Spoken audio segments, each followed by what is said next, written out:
Takže čaute ľudia, dneska sme sa rozhodli natočiť nejaké naučné video o prvej pomoci, takže je tu aj môj starý. A dneska by sme si dali bezvedomie, takže môžeme začať.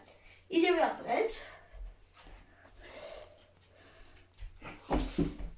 Idem si a idem. Vidím tu odpadnutého starého. Ahoj starý, čo sa deje?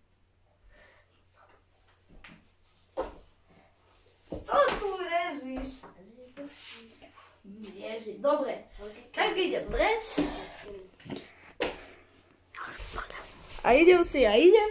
Je tu zase starý. Čo tu nevidno? Ahoj starý, čo sa stalo? Nič. Zatrasieme. Nič. Dáme bolesti pôjde tu za ucho. Nič. Takže teraz to je vedomie, keďže sa neozval, tak ideme kontrolovať dýchanie. Zakloníme hlavu. A vidíme, že sa dvíha brucho, cítime prievadek a počujeme, ako dýcha. Takže keďže dýcha aj bez vedomí, tak dávame stabilizovanú polohu. Keby bol, že by nedýchal, dávali by sme KPR, ale to si dáme v ďalšej. Takže dáme do pravého uhu. Nohu na opačnej strane dáme hore. Túto ruku podložíme sem, chytíme, pretočíme a narovnáme. Tak. Dobre. Takže poďme si to zhrnúť. Takže, keď je človek bezvedomý, tak čo kontrolujeme?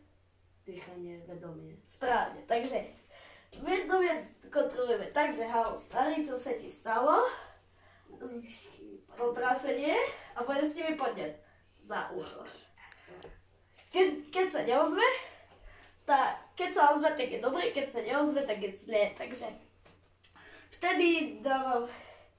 vtedy počúvame dýchanie, vidím, cítim, počujem, takže prievadek, dvíha sa brucho a počujem, ako prúdi vzduch. Ak dýcha, tak dáva aj stabilizovanú polohu, ak nedýcha, tak dávame KPR, čo si dáme v ďalšej časti. Takže ďakujeme vám za pozornosť, dúfame, že sa vám toto video páčilo. Pre ďalší diel hoď like a odber a to bude asi všetko. Čaute.